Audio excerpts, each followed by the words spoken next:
Hello, aspirants, and welcome back to our channel. Today, we'll discuss the Hindu analysis dated 13th August 2021. So, let's start today's discussion. The first headline states GSLV F10 fails to put satellite into orbit. The second article related to it was Satellite Mission, two stages completed but third failed.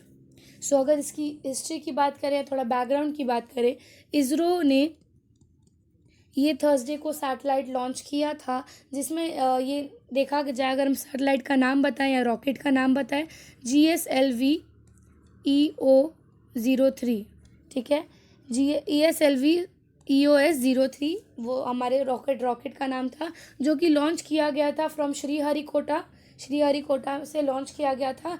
The initial 100 kilometres it was very successful.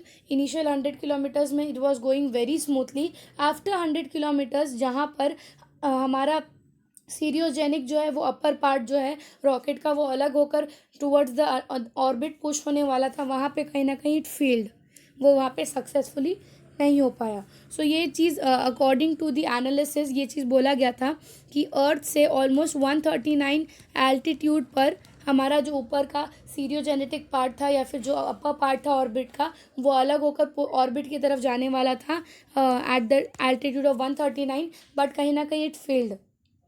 सो अगर हम इस rocket की बात करें या इस satellite की बात करें, तो this satellite was the first state of art अलाइज. It was the first state of art. And objective देखिए, या तो ये रॉकेट का या ये सैटेलाइट का objective was to give a real time imaging of large areas of planet. हमारा objective to launch this rocket और launch this satellite was to get the real image of all the planets, ठीक है. सो कहीं ना कहीं it also इसके और objectives अगर देखें तो it also had a objective of monitoring the disasters from its position. अगर कहीं पे ऐसा कुछ डिजास्टर हुआ, it will give you a warning for the natural disasters. अगर कहीं पे भी होगा, अगर कुछ आने के चांसेस होंगे, तो it will also give you a warning for it, ठीक है. And it will provide you warning अगर ऐसा कुछ होगा, तो it is beneficial for us. हमारा जो GSLV के बारे में बात करते हैं थोड़े एग्जाम पॉइंट ऑफ व्यू से कि GSLV होता क्या है and why it is important. GSLV का अगर मैं प्रॉपर फुल फॉर्म बोलूँ या इसका नाम बोलूँ, तो that is the geo synchronize launched vehicle. That is the geo synchronized launched vehicle. Geosynchronized launch vehicle GSL Mark 3 जो है, that is one of the largest launch vehicle built by India. जो use हुआ है that is GSL Mark 3. ये India का one of the largest vehicle है which was used to we can say push the rocket या फिर which was used as a rocket for the satellites. It is one of the largest rocket which has manufactured by India, ठीक है. आगे अगर मैं बात करूँ इसकी वर्किंग कैसी होती है, तो it launches the satellite that will travel in the orbit and synchronise with the earth orbit. So इसका अगर हम रॉकेट की बात करें, ये नीचे वाले पार्ट की, so it will launch from your and आगे जाके जो हमारा अर्थ का ऑर्बिट है उस पर पुश करेगा, ताकि जो हमारा सैटेलाइट है वो सिंक्रोनाइज कर पाए हमारे अर्थ के ऑर्बिट के साथ. वेइंग अगर हम इसका देखें तो इसकी weighing is up to 2500 kilometers और उसके ऊपर भी हो सकता है. तो फर्स्ट लॉन्च, तो इसका मेन फंक्शनिंग कैसे होता है GSLV का, it will launch with the satellite. हमारा सैटेलाइट लॉन्च होगा. लॉन्च होने के बाद हमारी जो ऑर्बिट है उसके तरफ हमारा थर्ड पार्ट जो है दैट इज़ द सैटेलाइट, वो पुश करेगा ताकि आप अर्थ की ऑर्बिट में सिंक्रोनाइज होकर काम करो. So that is the main functioning और the working of GSLV. So I think so ये न्यूज़ आर्टिकल आप लोगों के लिए क्लियर है. होप सो इसरो वापस से ये इनिशिएटिव लेगा एंड नेक्स्ट वाला शायद तक सक्सेसफुल हो. Next news states Kabul offers to share powers. अब हमने बहुत दिन से ये चीज़ देखा है कि तालिबान और अफ़गानिस्तान के इश्यूज़, यूएस मिलिट्री का रोल क्या है, इंडिया का रोल क्या है कहीं ना कहीं. सो टू स्टॉप दिस वायलेंस हमारे अफ़गानिस्तान ने काबुल को एज अ नेगोशिएटर या काबुल को एज अ मीडिएटर बनाया है कि you be the mediator between Afghan government and Taliban, और ताकि हम इसको रोक सके. सो उन्होंने नेगोशिएटिंग में क्या बोला है कि we will share powers. So Afghan government has chose Kabul as a negotiator to offer Taliban a power sharing idea in return. If you will say to give up power sharing, मतलब both will work together, हम both में power divide करते हैं. इसका main objective अगर मैं बोलूँ is the one to end the fight या to end the things, the conflict और the disaster that is going on in Afghanistan. So यह अगर हम बात करें कौन से एरिया को कंट्रोल किया है, तो कहीं ना कहीं हमारे कुछ एरियाज जैसे हेरत को हम अफगानिस्तान का थर्ड लार्जेस्ट सिटी बोलते हैं. It is the third largest city of Afghanistan. कहीं ना कहीं इसको कंट्रोल किया है. दूसरा अगर मैं बात करूँ कबूल का, जो हमारा मेन एंट्रेंस है टुवर्ड्स द कैपिटल, जो एक हाईवे से पास होता है, दैट इज़ कबूल कंधार. कबूल कंधार ये एरिया को भी कंट्रोल कर लिया. ये एरिया को कंट्रोल करना मतलब आप मेन काबुल को कंट्रोल कर रहे हो, because it is the entrance to the city of capital. So इन्होंने ये चीज़, ये वाले एरिया को भी कंट्रोल कर लिया है, हेरत को कंट्रोल किया है. एंड कहीं ना कहीं बहुत सारे जगह अलग अलग कंट्रोल हो रहे हैं. So to stop this thing they have told कि we'll negotiate, will have a power sharing, ताकि हम ये सब चीज़ को ख़त्म कर सकें. और काबुल में दे will have a proper negotiation कि कैसे क्या हो सकता है. अब एक चीज़ हमारे लिए ये न्यूज़ में article is the about the organization of Taliban. Taliban कैसे बना, क्या है इनके वर्किंग, क्या होते हैं, क्या ये लोग किस बेसिस पे वर्क करते हैं. ये न्यूज़ हमारे थोड़ा उस पर्सपेक्टिव से इम्पोर्टेंट हो जाता है कि तालिबान कैसे क्या काम करता है. तालिबान की अगर मैं बात करूँ, Taliban is an Islamic fundamentalist political and military organisation. So अगर तालिबान की बात करूं, एक इस्लामिक ऑर्गेनाइजेशन, एक मिलिट्री ऑर्गेनाइजेशन है which have been dominating the Afghan polity. कहीं ना कहीं देखा है अफगानिस्तान का मोर देन 50% का जो कंट्रोल है वो तालिबान के अंडर आ चुका है. तो they are actually dominating the polity, और we can say the political situation of Afghanistan. ठीक है, क्योंकि हमारे न्यूज़ में हमेशा होता है every after every periodical time हम ये चीज़ देखते हैं कि वहाँ पे इश्यूज चल रहा है. अब तालिबान की थोड़ी सी हम एज अ ग्रुप बात करें तो it is a Sunni fundamentalistic organisation. Islamic में भी देखें तो देयर इज़ वाइड डिवीज़न. सुन्नी माना जाता है, देन हम लोग शिया मानते हैं, बोरी मुस्लिम होते हैं, बहुत सारी डाइवर्सिटी है हमारे इस्लामिक कल्चर में भी. तो they consider them as a Sunni fundamentalistic organisation which is involve in the Afghan politics. And कहीं ना कहीं ये मिलिट्री ग्रुप है which is controlling the elected government of Afghanistan also. कहीं ना कहीं जो अफगानिस्तान में जो इलेक्टेड गवर्नमेंट है उनको भी कहीं ना कहीं डोमिनेट करते हैं. तो अगर हम पार्ट के हिसाब से देखें कितना पार्ट कंट्रोल होता है, तो they actually control the 3/4 of the country. Afghanistan का 3/4 जो कंट्री है दैट इज़ डोमिनेटेड या कंट्रोल बाय तालिबान फ्रॉम 1996. 1996 से 2001 तक ये चीज़ देखा जाता था कि ऑलमोस्ट 3/4 पार्ट जो है वो अफगानिस्तान के कंट्रोल के अंदर है. And they consider themselves as the Islamic emirates. हमने लास्ट लेक्चर में भी देखा था कि इस्लाम एमिरेट्स होता क्या है. तो तालिबान की अगर हम देखें रेपरकेशंस क्या है, तो इट इज़ एक्चुअली ह्यूमिलेटिंग और we can say abusing the human rights.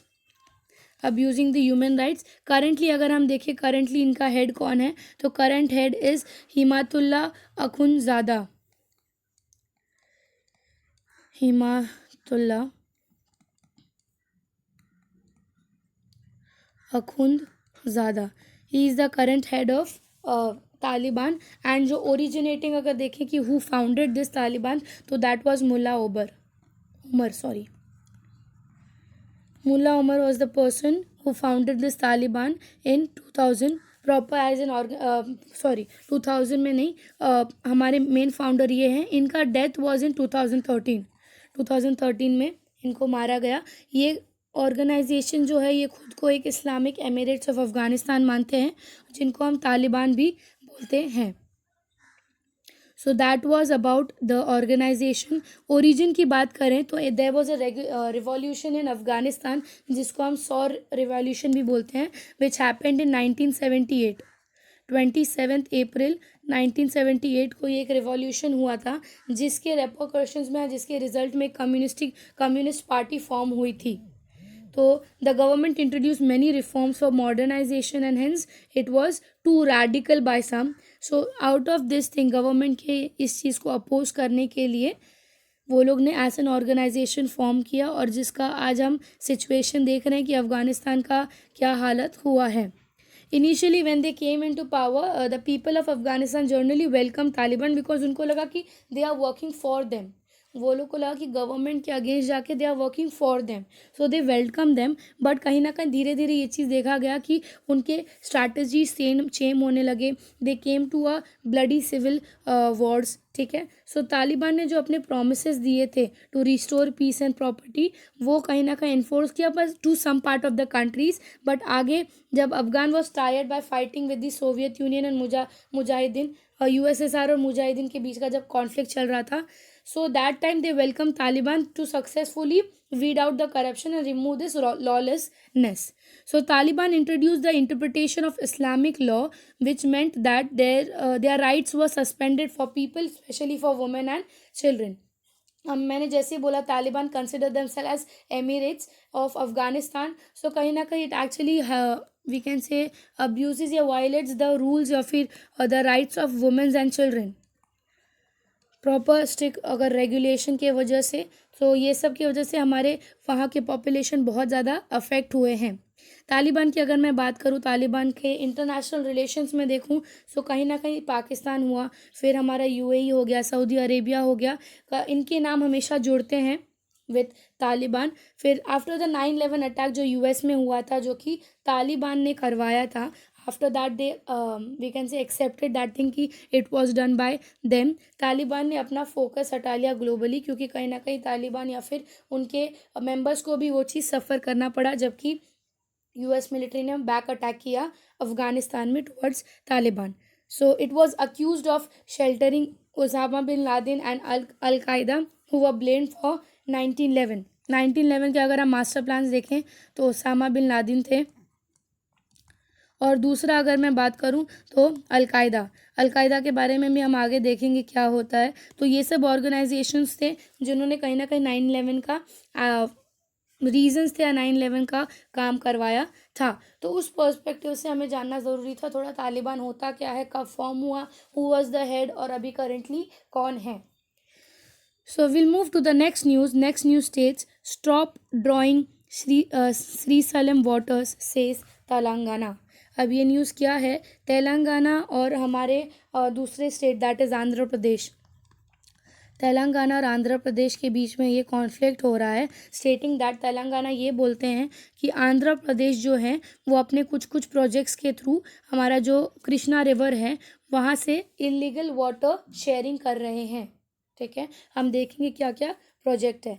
तो ये चीज़ बोला जाता है कि आंध्र प्रदेश को जितना एलोकेशन दिया है कि आप इतने % ऑफ वाटर्स यूज़ कर सकते हो, उससे ज़्यादा they are doing it by illegal ways. So कहीं ना कहीं तेलंगाना गवर्नमेंट ने ये लेटर लिखा to the Krishna river management board को कि this is the current situation that is happening. ठीक है, क्योंकि उनके जो प्रोजेक्ट्स देखे तेलंगाना के तो वो अनऑथराइज बोला जाता है. क्यों अनऑथराइज? बिकॉज उनके लीगल राइट से बाहर जाके they are taking that water. अभी अगर मैं बात करूं तो इनके कुछ इरिगेशन है, जैसे चुमारी लिफ्ट इरिगेशन हो गया, मलयाला पंपिंग स्टेशन हो गया, स्केप चेंजेस हो गए. ये सब कुछ ऐसे प्रोजेक्ट्स हैं आंध्र प्रदेश के जो कि हमारे जो डाइवर्जन है कृष्णा रिवर के तरफ, उससे ज़्यादा they are taking the water. So ये सब इश्यूज़ के वजह से तेलंगाना ने ये नोट या लेटर लिखा हमारे कृष्णा रिवर मैनेजमेंट बिल को, you take a action against Andhra Pradesh, क्योंकि जो एलोकेटेड वाटर है उससे ज़्यादा they are taking the water या they are illegally authorising towards the part of the river. ठीक है, अब हमारे लिए थोड़ा इंपॉर्टेंट हो जाता है कि ये श्री सेलम प्रोजेक्ट है क्या, या फिर ये वाटर डिस्प्यूट जो चल रहा है वो किस बेसिस पे चल रहा है. ओके, सो आंध्र प्रदेश पे ये चीज़ कंप्लेन हुआ है about the Srisailam project. अभी डिस्प्यूट की अगर मैं बात करूँ तो ये dispute is related to the Krishna and Godavari rivers. Krishna Godavari and उनकी ट्रिब्यूटरीज के ऊपर ये डिस्प्यूट हमेशा से चला है कि they are illegally taking the water. Both the states have proposed several new projects without getting the clearance of the river board. जैसे मैंने आपको कुछ प्रोजेक्ट्स बताया, चुमारी प्रोजेक्ट हो गया, मलयाला पंपिंग स्टेशन हो गए, तो ऐसे कुछ प्रोजेक्ट्स हैं जिन्होंने विदाउट कंसिडरेशन या विदाउट अथॉरिटी बना दिया है. ठीक है, under the Andhra Pradesh reorganization act के अंडर ये लोग ने ऐसे ऐसे प्रोजेक्ट बनाए हैं without considering the board. So Andhra Pradesh Reorganization Board of 2014 mandate the constitution of the Apex Council by central government for the supervision and functioning of these two rivers and the Krishna River border management. Andhra Pradesh government proposal to increase the utilization of this water is from the reservoir that is the Sri Salam reservoir. ठीक है, तो उन्होंने बोला है कि हमारा जो irrigation होगा वो इस रिवर के थ्रू होगा, एंड जिसके वजह से तेलंगाना ने क्वेश्चन किया है या तेलंगाना ने बोला है कि ये चीज़ गलत है. अगर हम श्री सलम की बात करें कि ये श्री सलम रिजर्वायर या डैम क्या है, किधर है, श्री सलम रिजर्वायर की अगर मैं बात करूँ, it is constructed over the river of Krishna river के ऊपर कंस्ट्रक्ट किया है इन आंध्र प्रदेश. ठीक है, आंध्र प्रदेश में बनाया है. अगर मैं लोकेशन की बात करूं तो नलामला या नलामलाई भी बोलते हैं जिसे, नलामलाई हिल्स के ऊपर ये डैम कंस्ट्रक्ट किया गया है. ठीक है, उनके और भी complaints related to different projects. तो हमारे लिए थोड़ा जानना ज़रूरी था कि श्री सलम किधर है, कौन सी जगह पे आता है, और किस बेसिस पे ये लोग ये कर रहे हैं. So you have to remember the geographical location Nallamalai hills in which state is in Andhra Pradesh. ये न्यूज़ क्यों आया है, because they are taking more than allocated area for their different projects के नाम बताऊं तो जैसे मैंने आपको बताया, Chumari lift irrigation, Malyala pumping station, exchange या एस्केप चेंजिंग, तो ये सब कुछ है जिसकी वजह से कृष्णा डाइवर्सिफिकेशन बहुत ज़्यादा हो रहा है. एंड तेलंगाना का ऐसा मानना है कि एपी जो है उनसे ज़्यादा एरिया लिए जा रहे हैं. Okay, now will move to the next article that states common survey to count elephants and tiger. अब अगर मैं इसकी बात करूं तो ये न्यूज़ में क्यों आया था, हमारे जो एनवायरनमेंट मिनिस्टर हैं मिस्टर भूपेंद्र यादव जो हमारे एनवायरनमेंट मिनिस्टर है, उन्होंने ये थर्सडे को ये चीज़ बोला कि from now on, that is from 2022, हम जो है टाइगर एंड एलिफेंट का एवरी ईयर हम काउंटिंग करेंगे या एवरी ईयर सर्वे करेंगे. इफ़ यू विल सी, अगर मैं आपको टाइगर की बात करूं या फिर मैं अगर आपको एलिफेंट की बात करूं, टाइगर्स का जो एस्टिमेशन है या सर्वे है वो 4 ईयर्स 4 साल में एक बार किया जाता था, वेर एज एलिफेंट के जो एस्टिमेशन है that had to be done in 5 years 5 साल में एक बार किया जाता था देयर एस्टिमेशन. अब तक अगर लास्ट एस्टिमेशन की बात करूं 2018-19 के हिसाब से हमारा टाइगर्स जो देखे इंडिया में, that is 2997 tigers are there according to the estimation of 2018-19. और एलिफेंट्स की बात करूं तो 2017 में ये एस्टिमेशन गया था कि एलिफेंट्स हैं 29,964. So this is the latest, or we can say the last survey and estimation done for the tigers and elephants. अब से ये बोला गया है कि एवरी ईयर 2022 से हम हर साल इनका सर्वे करेंगे ताकि हमें भी एक्यूरेट पता चले. तो ये कुछ डेटा है जो आपको याद रखने चाहिए, that is 2997 and 29,964. He also stated there is a need to improve the harmonisation population estimation method along with the scientific ethnics in the various states. So ये चीज़ उन्होंने बोला है कि अभी they will have a proper survey of elephants and tigers. क्यों हम ऐसा बोल सकते हैं, क्योंकि ये कहीं ना कहीं हमारे लिए कॉस्ट सेविंग भी होगा. कॉस्ट सेविंग क्यों होगा मैं ये बोल रही हूँ, इट इज़ बिकॉज कि अगर आप एवरी ईयर करोगे आपको एस्टिमेशन पता चलेगा, और ये नहीं कि आप हम बोल सकते कि झूठे डेटाज में रहो.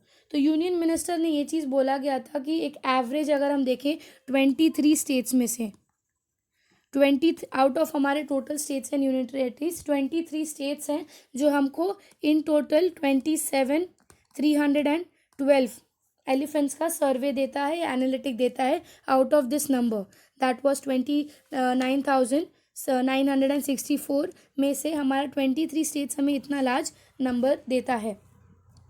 एंड कहीं ना कहीं देखा गया 2019 में कि केरला स्टेट में there was an increase of elephant in to about 2700। So कहीं ना कहीं हमारा डेटा थोड़ा टेढ़ा मेढ़ा हो जाता है। इसकी वजह से उन्होंने बोला कि अब से हम हर साल करेंगे। अब एक चीज़ जो हमारे लिए यहाँ पे इम्पोर्टेंट है दैट इज़ IUCN। आप IUCN के बारे में यहाँ पे देखोगे। IUCN is basically international union for conservation of nature. IUCN अपना एक लिस्ट निकालता है, जिस लिस्ट के हिसाब से देखें तो टाइगर्स एंड एलिफेंट्स ऐसे लिस्ट में आते हैं that is the endangered. IUCN अपने लिस्ट निकालता है कि एंडेंजर्ड हो गए, वनरेबल हो गए, एक्सटिंक्शन हो गए, ऐसे उनकी लिस्ट आते हैं। टाइगर एलिफेंट जो है वो उनके एंडेंजर्ड के लिस्ट में आते हैं अकॉर्डिंग टू दियर रिपोर्ट। तो वो कुछ चीज़ें हमारे लिए अब इम्पॉर्टेंट हो गई है कि IUCN का काम है क्या। तो नाउ विल सी IUCN करता क्या, क्योंकि IUCN के हिसाब से ये चीज़ है कि if you will not maintain a proper list, time नहीं लगेगा कि आपके कंट्री में टाइगर्स एंड एलिफेंट ख़त्म हो जाए। क्योंकि अकॉर्डिंग टू द डेटा पूरे वर्ल्ड में अगर मैं बात करूँ तो 60% ऑफ एलिफेंट जो है एशियाटिक एलिफेंट, सॉरी एशिया के एशियाटिक एलिफेंट्स 60% जो है वो इंडिया में पाए जाते हैं। सो IUCN जो है ये एक रेड लिस्ट निकालता है, जिसको हम रेड लिस्ट बोलते हैं। एक रेड लिस्ट निकालता है ऑफ दी थ्रेटेंड स्पीशीज़ जो ख़त्म होने वाले या ऑलमोस्ट एक्सटिंक्शन में है। अब तक अगर मैं देखूं IUCN ने 1,05,732 स्पीशीज़ हैं जिनका अलग अलग लिस्ट में कैटेगराइज किया गया है, ठीक है। एंड उसमें से भी अगर मैं बात करूं 28,338 स्पीशीज़ ऐसे हैं जो एक्सटिंक्शन हो चुके हैं, एक्सटिंक्शन के लिस्ट में आ चुके हैं। सो कहीं ना कहीं इसमें अगर मैं इंडिया की बात करूँ, इंडिया की बहुत सारे हैं। ऑलिव रिडले टर्टल हो गए, गैंगेटिक डॉल्फिन हो गए, देन घड़ियाल्स हो गए, हमारे लायंस, टाइगर्स एंड एलिफेंट्स हो गए, ठीक है। ये कुछ एनिमल्स हैं जिनको IUCN के रेड लिस्ट में हम बोल सकते हैं लिस्ट किया है। अब IUCN की अगर मैं बात करूं कि IUCN का काम क्या है या कब बना था। IUCN एक हम बोल सकते हैं गवर्नमेंटल और सिविल सोसाइटी ऑर्गेनाइजेशन दोनों है। It is governmental as well as civil society दोनों, and it was created in 1948। This body was created 1948 basically to measure the natural world and जो भी स्पीशीज़ हमारे पास अवेलेबल हैं। इसकी हेड क्वार्टर अगर मैं बात करूँ तो that is in Switzerland, that its head quarter is in Switzerland. और ये जो है एक लिस्ट निकालता है जिसको हम IUCN रेड लिस्ट बोलते हैं। सो इसमें क्या करते हैं ये लोग, ग्लोबली जो एनिमल्स और स्पीशीज़, प्लांट्स एंड स्पीशीज़ जिनको भी सेव करना है उनको दे यूज टू उस लिस्ट में निकालते हैं। लिस्ट की अगर मैं बात करूँ तो उनके लिस्ट ऐसे जाते हैं। एक आता है एक्सटिंक्ट लिस्ट में, दूसरा आता है एंडेंजर्ड, देन नेक्स्ट आता है वनरेबल, ठीक है, फिर क्रिटिकली एंडेंजर्ड। ऐसे स्पीशीज़ को ऐसे सब लिस्ट में दे कैटेगराइज, उस हिसाब से उनका इंपॉर्टेंस पता चलता है। It is reorganize as the most important authoritative guide for the status of biological diversity, ठीक है। बायोलॉजिकल डाइवर्सिटी के लिए बात करूँ तो it is one of the very important body. और कहीं ना कहीं हमारा जो सस्टेनेबल डेवलपमेंट गोल्स हैं, ठीक है, सो ये उसको भी एक की इंडिकेटर्स देता है। सस्टेनेबल डेवलपमेंट गोल भी अपने जो प्रोजेक्ट्स बनाते हैं या जो भी है, they consider this IUCN in their projects. So this was all about the IUCN list.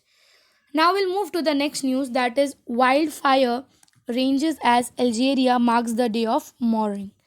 क्या हुआ है? Blaze raged across the northern Algeria on Thursday as the country observed national day of mourning for dozen of people killed in the latest wildfires to sweep the Mediterranean।